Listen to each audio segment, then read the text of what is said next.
कहाँ तक हुआ था?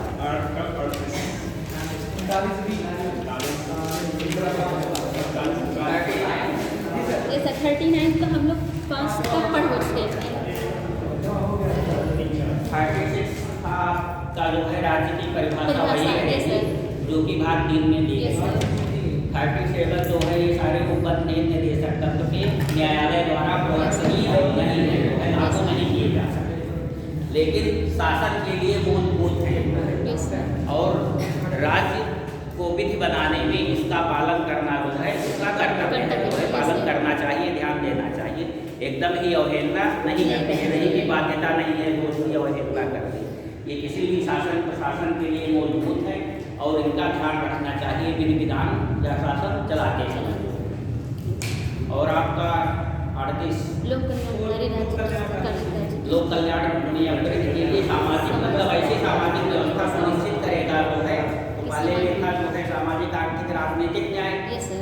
संस्थाएं करेंगी, विभेद नहीं करेंगे जो है। और दूसरा होगा राज्य की असमानता आर्थिक असमानता समूहों में बहुत अधिक नहीं होगी। Yes, sir. उसके बाद 39वां आपका चल रहा था, इसमें कई पॉइंट है जो है इसी में जो है पुरुष और स्त्री ये इम्पॉर्टेंट है। पुरुष और स्त्री जो है सभी नागरिकों को जीविकोपार्जन के पर्याप्त साधन उपलब्ध होने चाहिए, ये नंबर 1 का Yes, sir. ठीक है। Yes, sir. इसके बाद भौतिक संसाधन भौतिक संसाधनों मतलब केंद्रीकरण ना हो Yes, पाए, sir. वो दोनों हुई आर्टिकल इसी टाइप में बी और सी जो है। Yes, sir. और पुरुषों और स्त्रियों के समान काम के लिए ये चौथा समान था। वेतन। Yes, sir. और उसके बाद वास्तु की सुकुमार अवस्था का दुरुपयोग ध्यान ना हो रखना। पाए, मतलब आर्थिक व्यवस्था के कारण जो है ऐसा ना हो कि उन्हें ऐसे व्यवसाय में जाना पड़े जो उनकी स्वास्थ्य और शक्ति में अनुकूल ना हो। ठीक, उनकी सुकुमार अवस्था का या स्त्रियों की अवस्था का ध्यान रखा जाए। अब आपका 39 का बहुत ही इम्पॉर्टेंट है जो है 39 बी, ठीक है। ये सब 39 के इम्पॉर्टेंट है।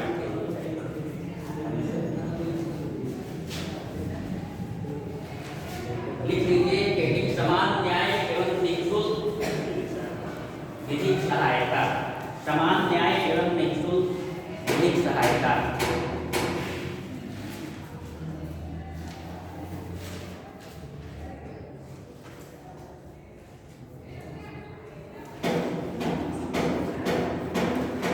उसमें लिखिए राज्य ऐसे न्यायतंत्र की स्थापना करेगा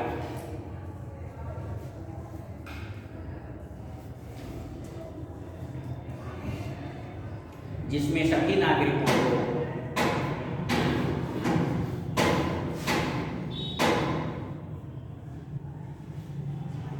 न्याय प्राप्त करने का समान अवसर उपलब्ध हो।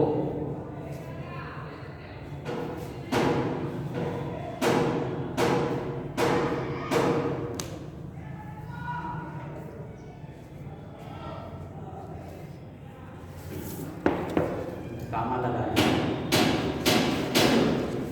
आर्थिक निर्योग्यता के कारण आर्थिक निर्योग्यता के कारण कोई भी न्याय प्राप्त करने से वंचित ना रहे, कोई भी न्याय प्राप्त करने से वंचित ना रहे, इसके लिए राज्य निःशुल्क एवं अनिवार्य विधिक सहायता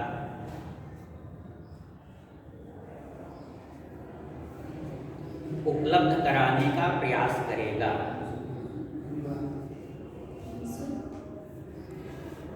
निःशुल्क एवं अनिवार्य विधिक सहायता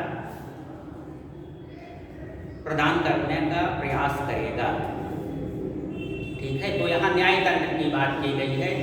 आर्टिकल 38 में जो है अर्थतंत्र की बात की गई थी। अर्थव्यवस्था ऐसी हो कि किसी के साथ अन्याय ना हो पाए, जो है असमानता ना हो पाए।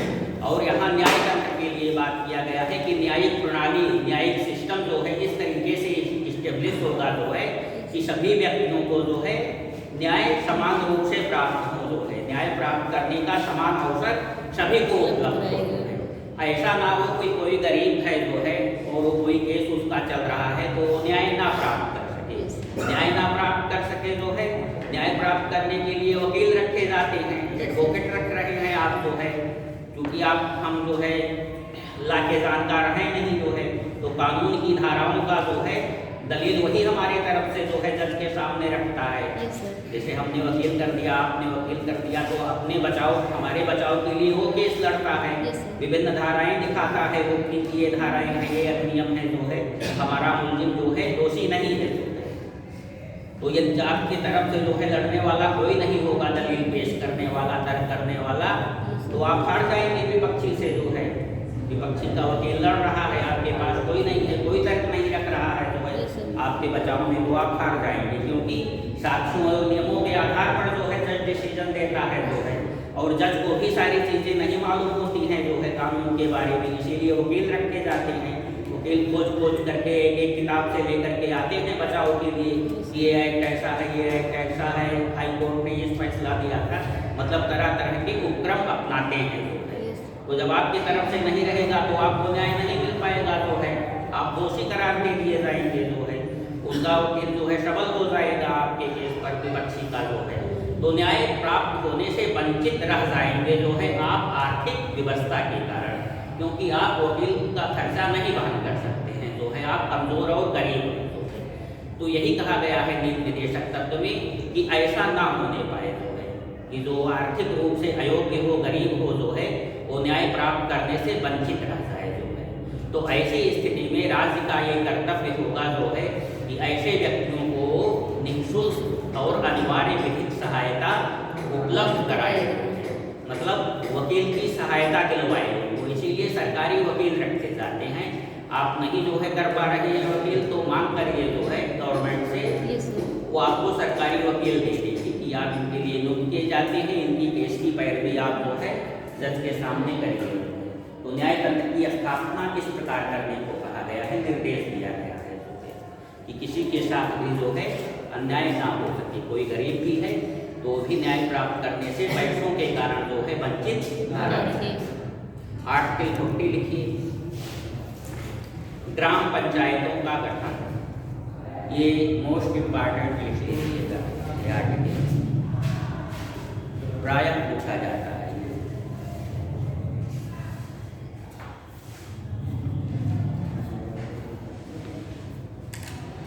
राज्य ग्राम पंचायतों के संगठन का प्रयास करेगा, ग्राम पंचायतों के संगठन का प्रयास करेगा तथा उन्हें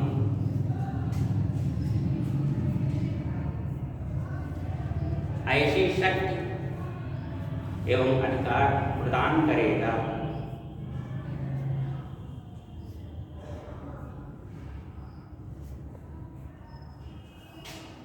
जिससे कि वह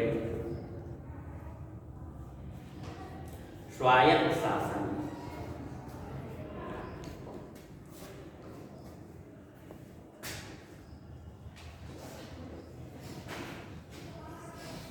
स्वायत्तता होती है ना, मतलब स्वतंत्रता, स्वायत्त शासन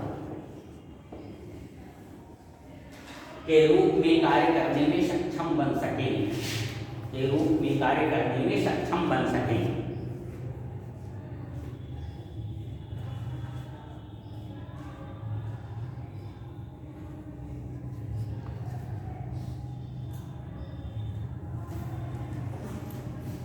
तो ये नीति निर्देशक तत्व में ही कहा गया था, मतलब 26 जनवरी 1950 को जब अपना संविधान लागू हुआ जो है, तभी उसी में जो है आर्टिकल 40 में कहा गया था कि राज्य ग्राम पंचायतों की स्थापना करेगा।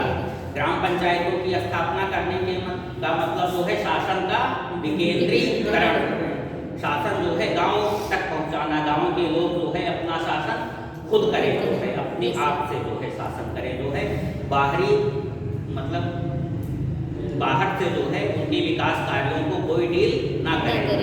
क्या क्या करने हैं अपने गांव में, कैसे कैसे विकास करना है जो है, वो अपनी रूपरेखा गांव के लोग स्वयं मिल करके बनाएं जो है, और स्वयं रुपया खर्च करें, कहाँ कितना खर्च करना है जो है। मतलब इसका आशय ये था कि बाहर के लोग जो है, बाहरी ऊपरी अधिकारी या ऊपरी जो है शासन उतना परिचित नहीं है आपके गांव की परिस्थितियों से, तो गांव के ही लोग ज़्यादा परिचित होते हैं कि क्या कहाँ कैसे करना है जो है। तो शासन सत्ता जिनके लिए काम करना है जो है वही स्वयं शासन चलाएं जो है। मतलब लोकतंत्र का जो है साकार रूप जो है। लोकतंत्र क्या है? जनता के लिए जनता का जनता द्वारा शासन जो है, ठीक है। तो जनता द्वारा शासन, तो यहाँ प्रत्यक्ष रूप से जनता जो है शासन में भाग ले रही है जो है। अपने विकास के कार्यों का जो है संचालन वह स्वयं कर रही है जो है गाँव में जो है।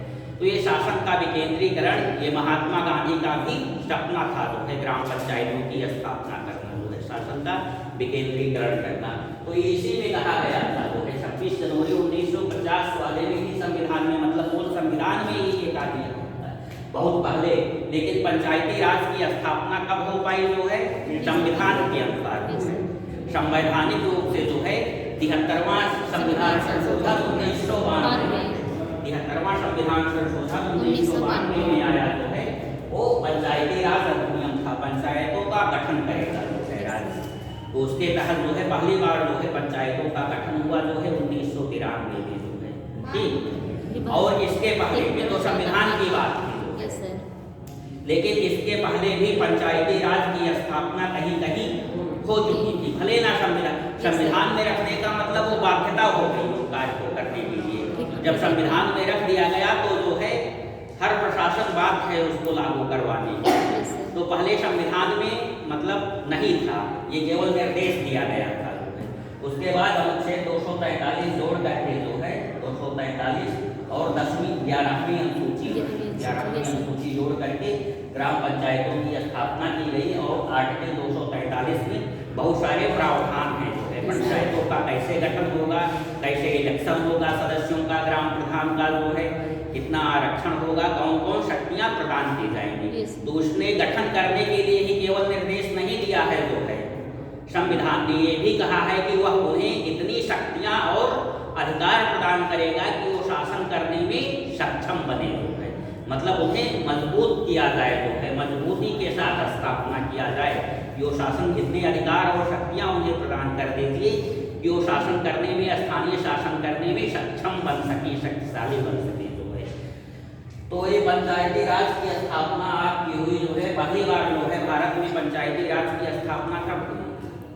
2 अक्टूबर 1959 राजस्थान के नागौर गांव में जो है प्रधानमंत्री पंडित जवाहरलाल नेहरू ने जो है पंचायती राज का उद्घाटन किया जो है 2 अक्टूबर 1959 में। तो एक क्वेश्चन आता है कि भारत में जो है सर्वप्रथम पंचायती राज की स्थापना कब और कहाँ हुई जो है, तो 2 अक्टूबर 1959 को जो है राजस्थान के नागौर गांव में जो है प्रधानमंत्री जवाहरलाल नेहरू ने पंचायती राज का उद्घाटन किया। 2 अक्टूबर क्यों चुना? क्योंकि ये गांधी जी का सपना था जो है पंचायती राज की स्थापना। ठीक, इसके बाद एक इम्पॉर्टेंट, ये तो आर्टिकल लिख ही लिए हैं। अब ये नोट टाइप में पॉइंट वाइज लिखिए, ये तो लिख लीजिए। पहली बार भारत में जो है पंचायती राज की स्थापना 2 अक्टूबर 1959 में।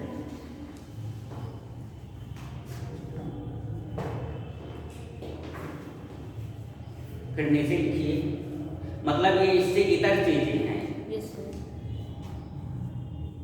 निर्देशक तत्व में ये सब बातें नहीं, लेकिन जानना चाहिए आप लोगों को, क्वेश्चन भी इससे आते हैं। सर्वप्रथम 1986 में गठित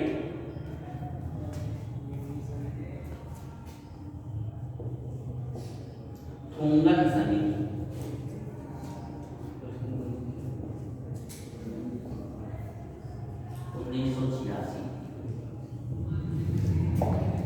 थोंगन समिति ने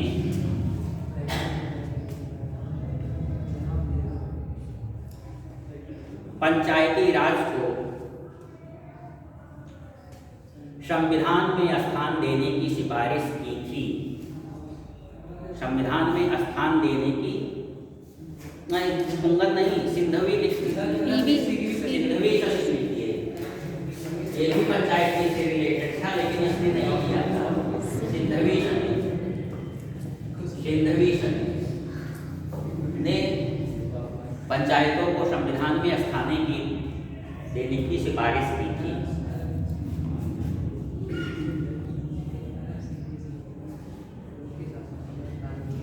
इसके बाद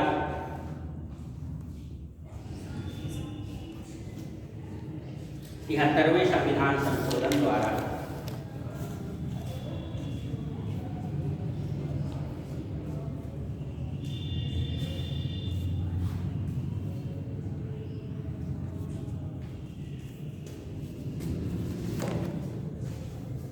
पंचायती राज अधिनियम लागू करके 73वें संविधान संशोधन 1993 लिखी है। 73वें संविधान संशोधन 1993 में पंचायती राज अधिनियम लागू करके इसे संवैधानिक दर्जा प्रदान किया गया। 92-93 में लागू हुआ था, 92 में पास हुआ था। और क्वेश्चन ऐसे को पता में आता है, इसमें 92-93 उसमें कंफ्यूजन रहता है, लेकिन मेन रूप से 92 में पारित हुआ था और अप्लाई 93 में हुआ था। कई बार इसका जो है कंफ्यूजिंग आया है। ठीक, यस सर। तो पंचायती राज व्यवस्था इस समय लागू है। फिर एक पॉइंट लिखिए, 2 पॉइंट और इसीलिए जो है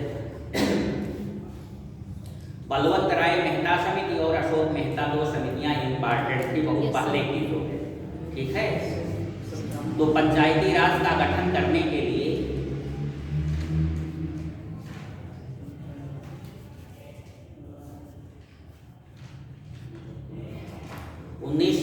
में बलवंत राय मेहता समिति का गठन किया गया था। बलवंत राय मेहता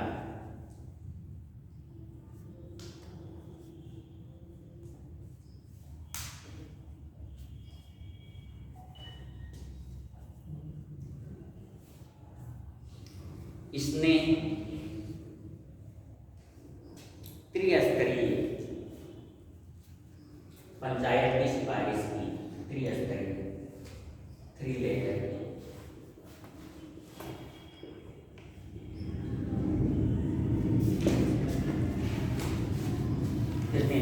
नीचे अगला पॉइंट है 1977 में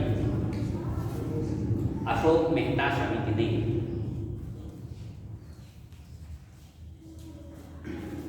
द्विस्तरीय पंचायत की सिफारिश की।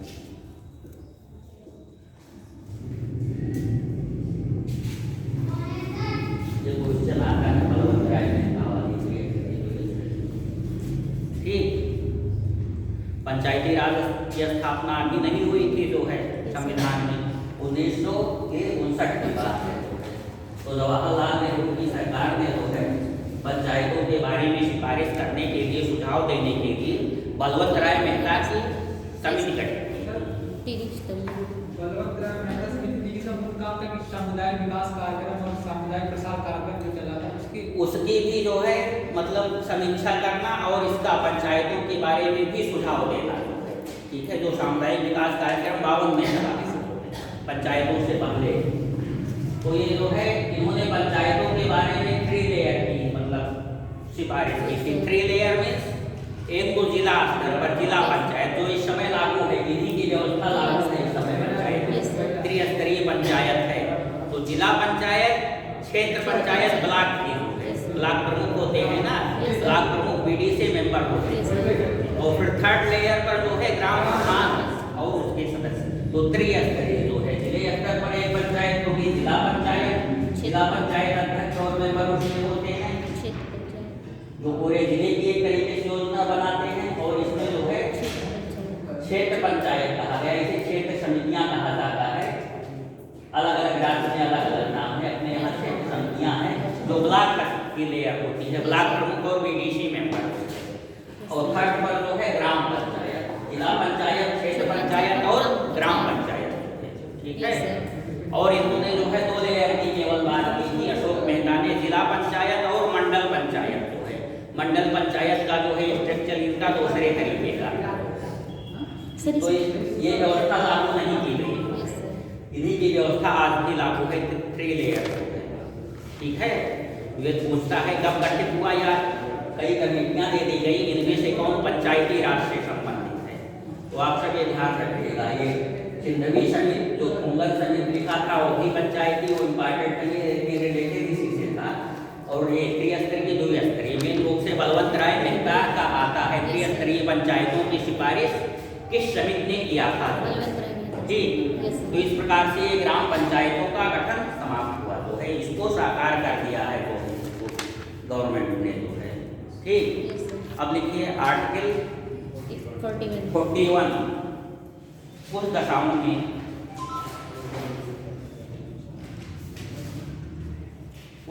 में काम शिक्षा एवं लोक सहायता प्राप्त करने का अधिकार।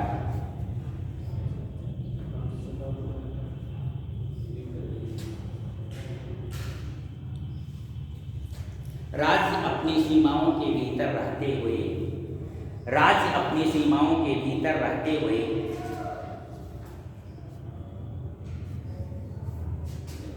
नागरिकों के लिए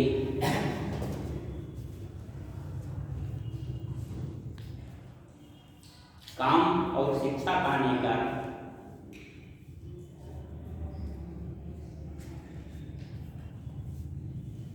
तथा बेकारी, बीमारी,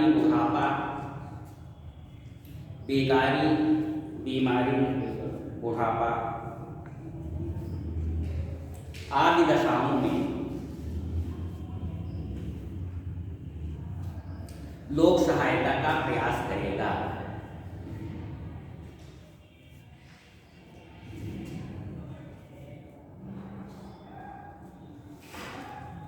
ठीक है।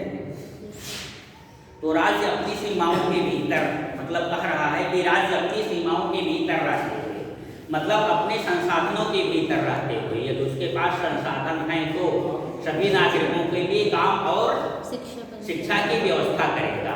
और जो ऐसे हैं, जो है बेकारी है, बुढ़ापा है, बीमारी है, अशक्त है, जो है उनको सुविधाएं प्रदान करेगा, जो है लोक सहायता को कुछ दशाओं में जो है काम और शिक्षा पाने का तथा लोक सहायता प्राप्त करने का अधिकार। बेकारी, बुढ़ापा और मतलब ये सब में सरकार काम कर भी रही है। जैसे विधवा पेंशन जो है, वृद्धावस्था पेंशन जो है, आपकी आयुष्मान भारत योजना जो है, मेडिकल के लिए 5 लाख की फैसिलिटी जो है, ये सब चीजें अवेलेबल करा रही है। लिखिए जो है आर्टिकल 42 इम्पॉर्टेंट, काम की न्याय संगत और मानवोचित दशाओं, मानवोचित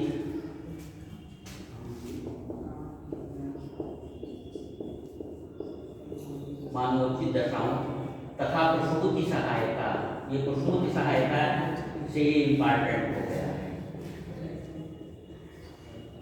प्रसूति सहायता का उत्पन्न, काम की न्याय संगत एवं मानवीय दशाओं तथा प्रसूति सहायता का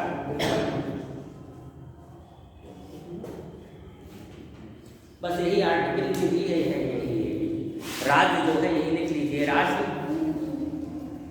राज्य नागरिकों को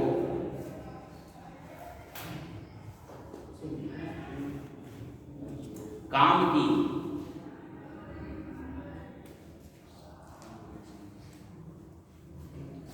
न्याय संगत और मानवीय परिस्थितियां उपलब्ध कराएगा।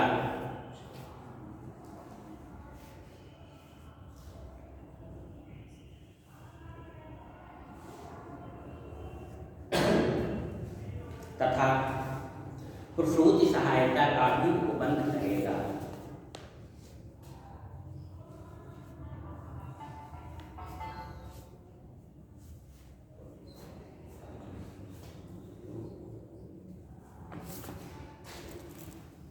ठीक है। जहां पर कर्मकार काम कर रहे हैं, कर्मचारी जो है, ठीक है, या मजदूर जो है, वो मतलब न्याय संगत दशाएं होंगी। जो है ये नहीं कि फैक्ट्री है, पूरा कबाड़ा है, रखा हुआ है, प्रदूषण है, जो है उसमें काम करवाइए, या कोई गलत काम कर रहा है, खटपट हो रहा है, या अन्य जो है अधिकारियों का उसके ऊपर बहुत सारा दबाव जो है, प्रेशर डाला जा रहा है काम करने के लिए, तो ये सब चीजें नहीं होनी चाहिए। जो है जहाँ काम कर रहा है वहाँ शुद्ध पेयजल मतलब मिलना चाहिए, शौचालय होना चाहिए, मतलब बाथरूम, ये सब की मतलब न्याय संगत एवं मानवीय दशाएं होनी चाहिए। मतलब मतलब वातावरण, एटमॉस्फेयर सब कुछ जो है अनुकूल होना चाहिए जो है, सारे जो है साज सज्जा उपलब्ध होनी चाहिए जो है। वहाँ पर पानी पीने का, शौचालय, बाथरूम जाने का जो है, या अन्य जो है बच्चा है, तो ये है कि स्त्री के बच्चा है महिलाओं के, तो उनके लिए भी जो है देख रेख के लिए भी व्यवस्था होनी चाहिए कंपनी या ऑफिस में जो है, ठीक है। और यदि महिलाएं कार्यरत हैं तो उन्हें प्रसूति सहायता दिया जाए।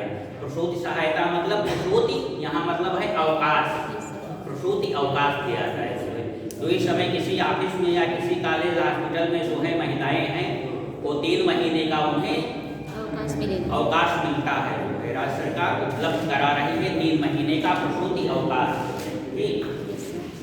तो ये बातें मतलब संविधान के आर्टिकल 42 में जो है लिखिए 43।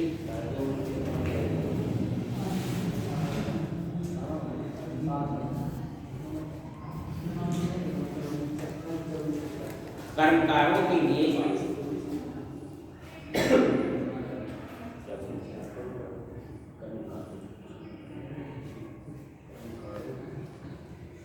निर्वाह मजदूरी आदि की व्यवस्था।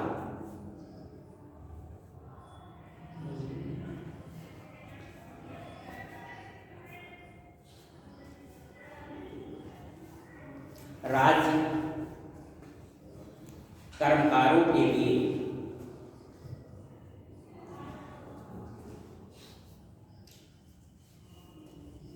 निर्वाह मजदूरी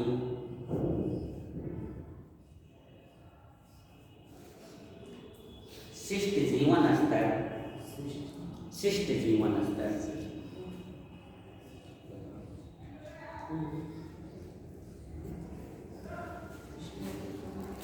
एवं अवकाश को प्रदान करने वाली दशाओं की व्यवस्था करेगा।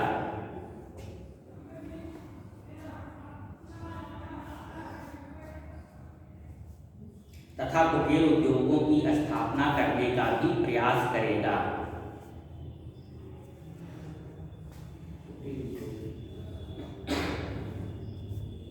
मतलब वही बातें इसमें दोहरा करके दी गई हैं।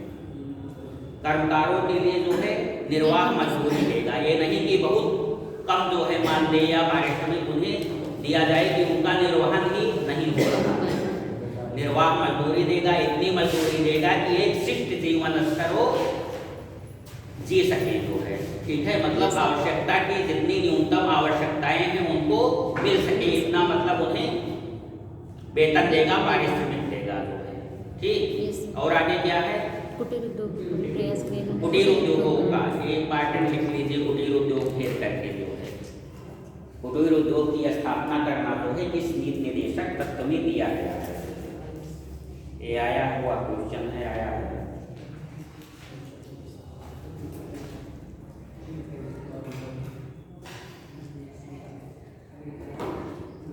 आर्टिकल 43 का ये 43 का ये जोड़ा हुआ उपबंध है 43 का।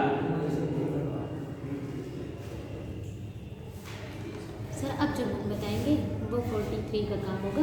क्या चीज? ये मतलब अभी जो बताएंगे वो 43 का काम होगा। ये हाँ, ये 43 का काम है। अब 43 लिखी है आर्टिकल जो यस सर, ठीक है। अब 43 का ऐड किया गया है, यस सर, का इसीलिए दिया गया है जैसे 39 का था जो है, 39 ए था जो है निःशुल्क एवं अनिवार्य विधिक सहायता जो है, इसी तरीके से 43 का ये जोड़ा हुआ जो है आर्टिकल है।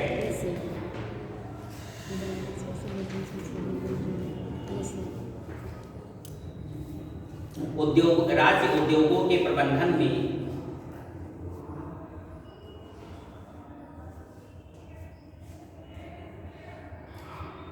कर्मकारों के भी भाग लेने का उपबंध करेगा।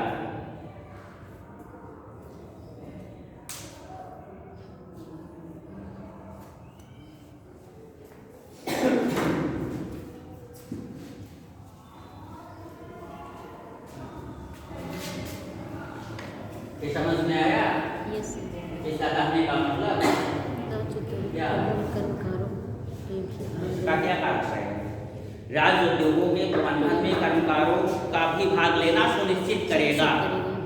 तो उद्योग किसी जो है पूंजीपति का होता है, उसकी मैनेजिंग बॉडी होती है, जैसे स्कूल का मैनेजर, अध्यक्ष, मेंबर होते हैं कि नहीं, जो है एक पूरी कमेटी होती है जो स्कूल को चलाती है।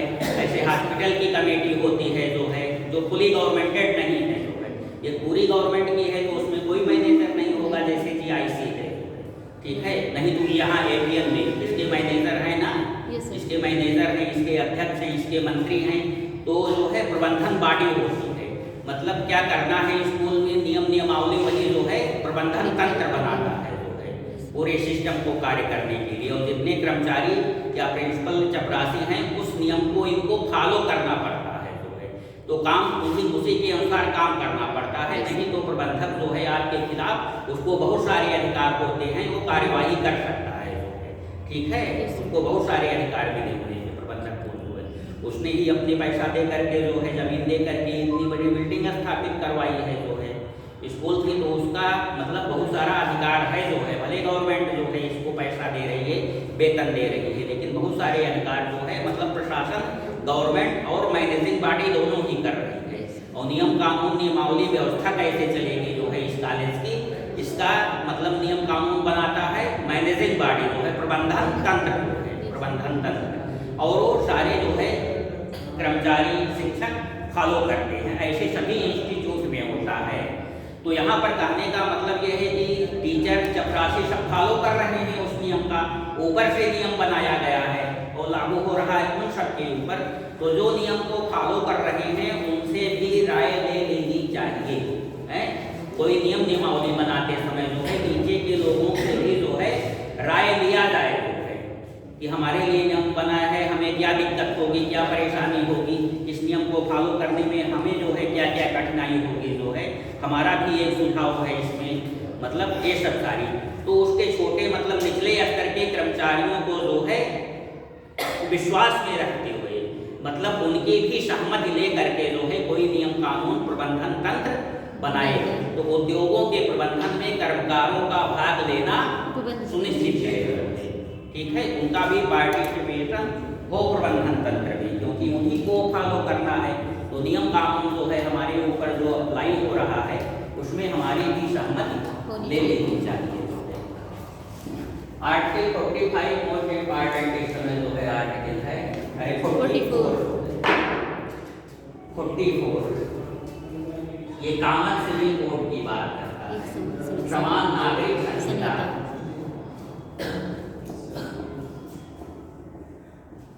संहिता मतलब या कानून, कॉमन सिविल कोड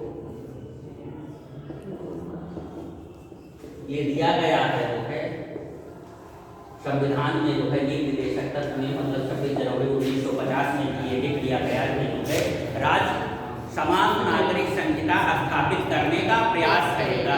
लेकिन विडंबना ये है कि आज तक जो है इस आर्टिकल का फॉलो नहीं हो पाया है, और सुप्रीम कोर्ट और हाई कोर्ट जो है आए दिन ये कहते रहते हैं, सरकार को निर्देश देते हैं कि आप जो है समान नागरिक संहिता को लागू करिए, ठीक है। तो अब प्रश्न उठता है कि समान नागरिक संहिता क्या है, ठीक। देखिए कानून दो प्रकार के होते हैं, जो है एक तो आपराधिक क्रिमिनल जो है, क्रिमिनल अपराध जो है, ठीक है, मार दिया, पीट दिया, हत्या कर दी, चोरी कर दिया, तो उसके लिए सभी के लिए जो है सभी नागरिकों के लिए एक ही कानून है, अपराध का कानून जो है क्या होता है CRPC, क्रिमिनल प्रोसीजर कोड जो है, अपराध संहिता जो है, जो फौजदारी जिसे कहा जाता है, ठीक है। तो ये आपने यहाँ मर्डर कर दिया, ठीक है, और कोई जो है राजस्थान में कोई व्यक्ति मर्डर कर दिया किसी को जो है, तो दोनों के लिए जो है एक ही केस चलेगा, 302 चलेगा जो है, और उतनी ही सजा होगी, मतलब उसी समान अपराध के लिए जो है, चाहे देश के जिस कोने में आप, या आप हिंदू हैं जो है, आपने मर्डर कर दिया है जो है, ठीक है, और उसी परिस्थितियों में दूसरा एक मुसलमान या ईसाई ने मर्डर कर दिया है, तो दोनों के लिए एक समान कानून है, ठीक है। दोनों पर जो है 302 की जो है धारा चलेगी, चाहे चाहे हिंदू हो चाहे मुसलमान हो। तो अपराध संहिता जो है सभी नागरिकों के लिए एक है पूरे देश में जो है, चाहे जिस भाग में रहते हो, चाहे जिस क्षेत्र में रहते हो, या चाहे जिस धर्म और संप्रदाय के अनुयायी हो, सभी के साथ जो है एक समान विधि लागू होती है। ठीक है, विधि के समक्ष समता है, यहाँ पर विधि के समक्ष समता है। लेकिन एक नागरिक संहिता होती है जो है सिविल कोड, नागरिक संहिता। तो नागरिक संहिता में रूप से जो है रिलेटेड है शादी विवाह, विवाह, तलाक, उत्तराधिकार, गोद लेना। ठीक, इसको मेन रूप से जो है नागरिक संहिता कहा जाता है। तो इसका जो है डिसीजन, इसके नियम कानून धर्म के अनुसार जो है बनाए गए हैं।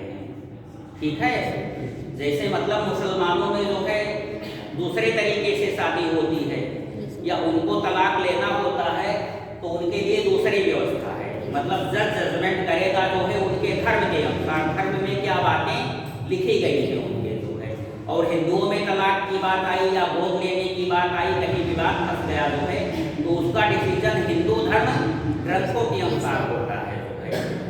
तो उसमें था हिंदू विवाह अधिनियम 1955, हिंदू विवाह अधिनियम, हिंदू मैरिज एक्ट 1955।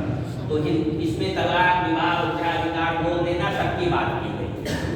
तो इनके हिंदुओं के मामले जो है इसके अनुसार जो है संचालित किए जाते हैं। जब इसके आधार पर जो है इसमें जो नियम नियमावली दी गई है उसके अनुसार डिसीजन देता है। और मुसलमानों के लिए मुस्लिम पर्सनल लॉ है, मुस्लिम पर्सनल लॉ, तो जो है कुरान के आधार पर बनाई गई है जो है। मतलब कुरान क्या कहता है जो है उसी अनुसार मुस्लिम पर्सनल लॉ बनाया गया है। तो अपने यहाँ जो है वेद शास्त्र क्या कहते हैं उसी अनुसार हिंदू मैरिज एक्ट बनाया गया है। तो दोनों में विभेद है।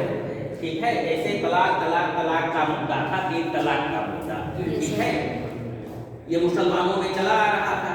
मतलब 3 बार तलाक कह दिए तो तलाक हो गया, चाहे जो है महिला सहमत हो या ना सहमत हो।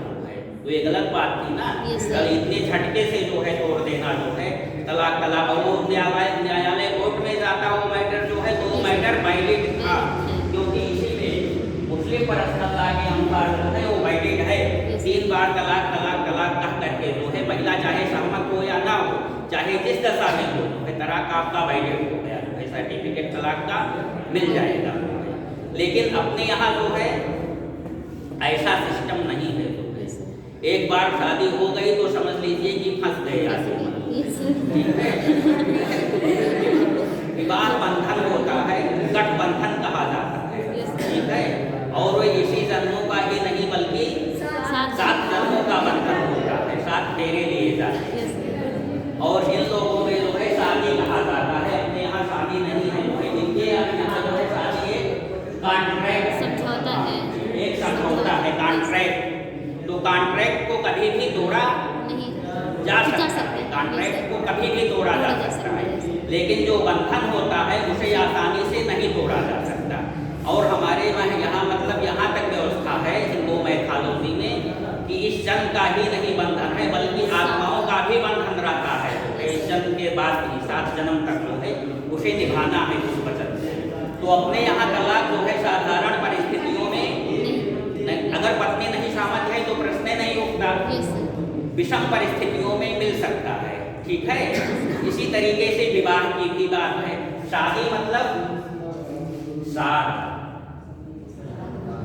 ये अरबी शब्दावली है शादी जो है, इसका मतलब होता है कि मौज मस्ती करना। मतलब अरबी रंग। ठीक है, और हमारे यहाँ गठबंधन या बारिक ग्रहण होता है। ठीक है, गठबंधन कहा जाता है, 2 शरीर का नहीं बल्कि 2 आत्माओं का मिलन। तो ये कभी भी तोड़ा जा सकता है और आसानी से एक झटके में तलाक का करके तोड़ दिया जाता है। अपने यहाँ जो है एक जीवित पत्नी के रहते हुए आप दूसरी शादी नहीं कर सकते हैं जो है। लेकिन यहाँ पर क्या है, 4 शादियाँ हो सकती हैं। यहाँ पर 4 शादी की मान्यता मिली हुई है, वैधानिक मान्यता है जो है। आप 4 पत्नियां रख सकते हैं और व्यवहार रूप में तो इससे आगे भी निकल जाते हैं जो है। ठीक है। तो यहाँ पर जो है महिलाओं का क्या हो रहा है, शोषण हो रहा है, महिलाएं शोषित हैं यहाँ पर, यहाँ तक कि उनकी शिक्षा दीक्षा में भी बंधन लगाया जाता है, ठीक है। मलाला इसीलिए तो फेमस हुई थी, मलाला यूसुफजई लड़कियों की शिक्षा के लिए संघर्ष की थी जो है, तो इनके यहाँ जो है महिलाओं की शिक्षा दीक्षा पर भी प्रतिबंध लगाया गया है, लड़कियों की जो है उन्हें पूरा जो है ठप करके रखा जाता है, जो है हिजाब बुर्का ये सब लगाने मतलब शरीर कहीं दिखाई ना पड़े, जो है कोई देख ना दे, तो पूरी तरीके से कैद करके रखा गया है। यहाँ पर शोषण महिलाओं का बहुत ज्यादा हो रहा है और अपने यहाँ महिलाओं को काफी हद तक स्वतंत्रता है, तो ऐसी बात नहीं होनी चाहिए ना। देश की, हमारे देश की ये भी महिलाएं हैं, ये भी हमारे देश की महिलाएं हैं, तो महिलाओं का शोषण नहीं होना चाहिए। यहाँ की जो है आखिर वो हमारे देश की नागरिक है ना, उनका शोषण हो रहा है, यानी हमारा देश जो है नीचे जा रहा है, ठीक है, हमारा देश नीचे जा रहा है, उनका भी विकास होना चाहिए, वो भी हमारे देश की हैं, उनकी भी महिलाएं हैं। तो इसलिए ये मांग की जाती रही है कि समान नागरिक संहिता लागू कर दिया जाए, मतलब शादी विवाह तलाक या उत्तराधिकार की नियम नियमावली जो है वो हिंदू मुस्लिम सिख ईसाई जो है जैसे आपराधिक संहिता है उसी तरीके से सबके लिए एक ही कानून है, ठीक है, एक ही कानून से शादी हो, तो एक देश एक नागरिक एक कानून होना चाहिए। और ये पहली बार मैटर का उठा जो है, ये बहुत ही जो है फेमस केस है जो है शाहबानो केस, आपने सुना होगा शाहबानो केस, शाहबानो प्रकरण था जो है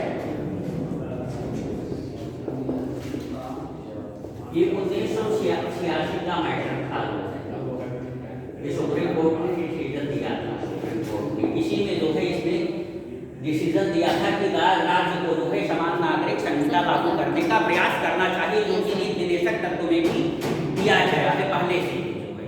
तो शाहबानो क्या था, शाहबानो एक महिला थी, मुस्लिम महिला थी, और उनकी शादी एक वकील साहब थे अहमद खान, इंदौर के रहने वाले थे अहमद खान जो है, उनकी शादी शाहबानो से हुई थी, ठीक है, और उनके 5 बच्चे थे, 5 संतानें थी जो है, और 45 साल तक ये दोनों जो है साथ साथ जीवन यापन किए थे, 43 ईयर, और शाहबानो की एज जो है 1900 मतलब ये तलाक हुआ था 1977 में, ठीक है, और ये 59 साल की थी, शाहबानो जो है 59 साल की थी, तो 43 साल विवाह बंधन में बंधने के बाद 59 साल जब इसकी एज थी तो इन साहब ने तलाक दे दिया, ठीक है, 77 में इन साहब ने, अहमद खान ने इसको तलाक दे दिया और बहुत ही छोटी लड़की से निकाह कर लिया, विवाह कर लिया, ठीक है, तो तलाक तलाक तलाक का ये वैलिड हो गया तलाक जो है। अब सोचिए 45 साल साथ रहे हुए, इसकी 5 संतानें थी जो है, कहाँ जाएगी, आसानी से इसकी शादी भी नहीं होगी जो है, वो तो कर लिए। और मुस्लिमों में जो है हमारे यहाँ, अच्छा चलिए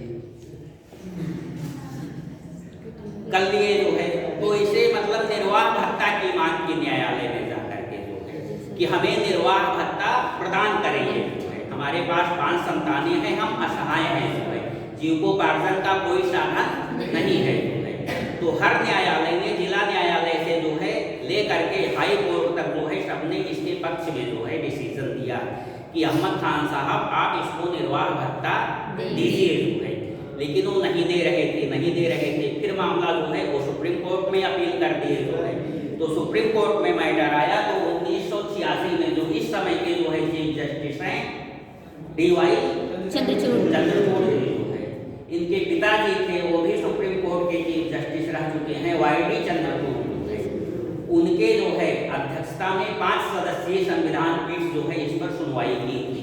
YD चंद्रचूड़ जो इनके पिता हैं आज DY चंद्रचूड़ जी जो है, तो उस समय जस्टिस से सुप्रीम कोर्ट में, बाद में ये चीफ जस्टिस बने थे, तो इन्हीं ने इस प्रकरण की सुनवाई की, संविधान पीठ का गठन हुआ था 5 सदस्य, तो उसमें ये डिसीजन दिया गया था कि आप इसे जो है निर्वाह भत्ता प्रदान करें, ठीक, लेकिन इनके शरीयत में, इनके मुस्लिम पर्सनल लॉ में जो है ये नहीं लिखा गया है कि निर्वाह भत्ता की बात ही नहीं की गई, तो ये लोग तर्क दे रहे थे कि हमारे जो हम शासित होते हैं जो है मुस्लिम पर्सनल लॉ से, यहाँ पर ऐसी कोई बात नहीं कही गई उसमें ये बात कही गई है, एक इद्दत होता है ये सब में जो है, इद्दत। Yes sir. तलाक लेने के बाद या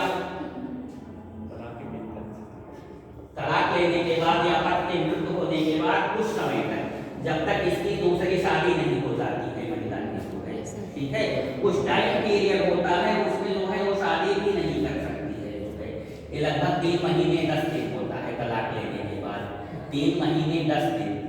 वही जो है पति ने तलाक दे दिया है तो 3 महीने 10 दिन तक जो है ये शादी नहीं कर सकेगी। ये शादी कर लेती है, निकाह करवा लेती है, तो मैं वाला तैयार नहीं होगा जो है, पहली बात ये तैयार भी हो जाता है तो इनके जो है ये वैलिड नहीं है, मुस्लिम पर्सनल लॉ नहीं होता है। तो ये शुद्धिकरण का पीरियड ये लोग बताते हैं कि महिला शुद्ध होती है इसमें, उसके बाद ये शादी कर सकती है जो है अपनी इच्छा अनुसार करेगी जो है। तो इस 3 महीने 10 दिन की अवधि तक क्योंकि ये शादी नहीं कर सकती, इस समय यह असहाय है जो है, तो इसी में निर्वहन भत्ता देने की व्यवस्था है जो है मुस्लिम पर्सनल लॉ में। इसके बाद ये अपना शादी वादी करे, चाहे जहाँ जाए, ये स्वतंत्र है, अब निर्वाह भत्ता की कोई जरूरत नहीं है। तो मौलाना साहब यही कह रहे थे कि हम इद्दत तक जो है इनको निर्वाह भत्ता देंगे जो है, और इनके अनुयायी कट्टरपंथी मुसलमान भी लोग कह रहे थे। लेकिन इसमें जो है जो डिसीजन दिया था वो अपराध संहिता के तहत दिया था। अपराध संहिता अधिनियम जो है कोई धारा है 135, उसके अनुसार जो है इसने डिसीजन दिया था कोर्ट ने, क्योंकि मुस्लिम पर्सनल लॉ बोर्ड में है ही नहीं है जो है ये व्यवस्था जो है, उसके अनुसार न्यायकर्ता तब तो पाक साफ थे जो है। लेकिन उसने सहारा लिया अपराध जो है संहिता का जो है, अपराध संहिता का, क्रिमिनल कोड का जो है, उसके आधार पर डिसीजन दिया जो है। तो मुसलमान बहुत खफा हुए कि ये तो हमारे जो है पर्सनल लॉ में जो है हस्तक्षेप है कोर्ट का जो है, हमारे जो है पर्सनल लॉ में जो है ये व्यवस्था है ही नहीं है और समान नागरिकता है नहीं, तो हमारे डिसीजन जो है विवाह वगैरह ये सब तलाक के जो है हमारे मुस्लिम पर्सनल लॉ के अनुसार होने चाहिए जो है। तो सारे मुसलमान को लिया गए देश भर के जो है विरोध करने लगे जो है इसकी इस डिसीजन की जो है। तो इतना तक विरोध किए, इसमें राजनीतिक पुष्टिकरण का भी मैटर आ गया और बैंक की राजनीति उभर करके आ गई जो है। और तत्कालीन प्रधानमंत्री राजीव गांधी ने जो है संसद में अधिनियम बना करके, कानून बना करके इस आदेश को पलट दिया, कोर्ट के आदेश को जो है, ठीक है, उन्होंने ये अधिनियम पारित करवा लिया जो है कि 1986 में ही कि मुस्लिम महिला तलाक अधिनियम करके ऐसा है कि उस इद्दत तक की जो है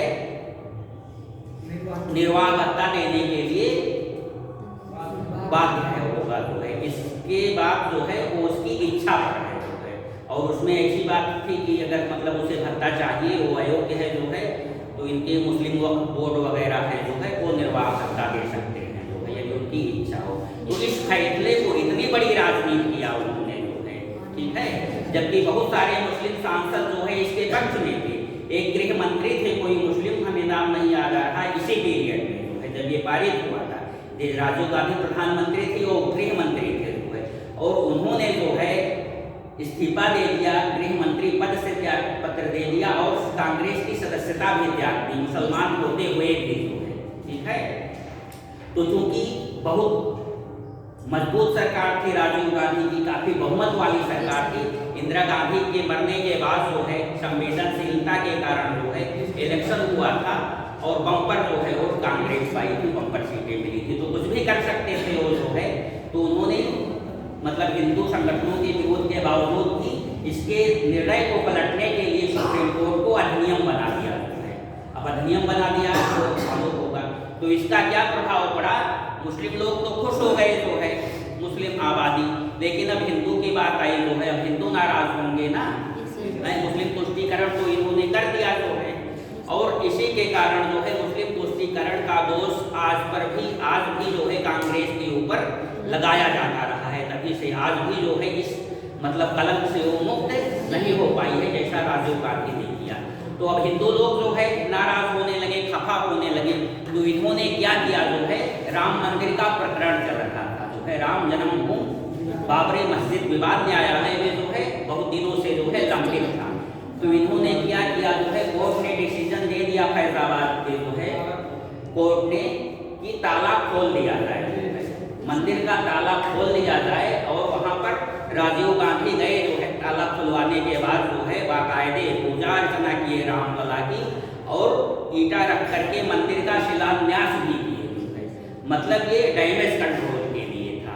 मुसलमान नाराज हो गए जो है तो उनको मतलब लागू करके मुसलमान को पक्ष में कर लिए। अब हिंदू वोट बैंक जो है हमारा लाश ना हो जो है इसके लिए जो है ये उपक्रम इन्होंने अपनाया। हालांकि ये जो है जज का डिसीजन था, जो है मासूद साहब थे डिस्ट्रिक्ट जज फैजाबाद के, उनका डिसीजन था। लेकिन जो मतलब सरकार चाहती थी उसी अनुसार डिसीजन दिया गया था सरकार के प्रभाव में। तो ये थी तुष्टिकरण की नीति और ये है जो है नागरिक संहिता। तो कभी से बात हो रही है कि समान नागरिक संहिता जो है लागू करे राज्य जो है सभी नागरिकों के साथ एक समान व्यवहार हो, सभी विधि के समक्ष समता हो। तो ये लिख लीजिए, राज्य का यह कर्तव्य होगा कि वह सभी नागरिकों के लिए देश में कॉमन सिविल कोड समान नागरिक संहिता लागू करे।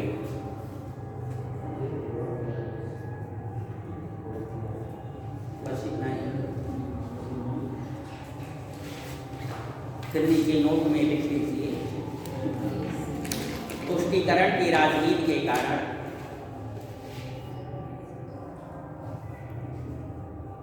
इसे बार बार न्यायालय के निर्देशों के बाद भी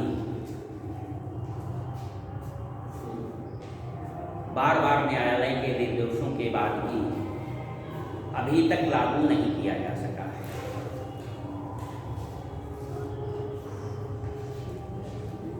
ठीक, बस इतना ही। और ये समझ लीजिए लागू हो ही जाएगा।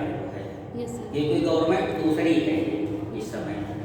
तो जैसे उसने जो है आर्टिकल 370 समाप्त हुआ, जो है कुछ नहीं हुआ, जन्म भूमि विवाद जो है समाप्त हुआ, उसी तरीके से अगला कदम जो है इस पर जो है कॉमन सिविल, क्योंकि जो है न्यायालय भी बार बार कह रहा है और हमारे जो है कॉन्स्टिट्यूशन में भी दिया गया है जो है, तो इसको हम कर सकते हैं आसानी से। एक कल ये बैठक समाप्त हो जाएगा।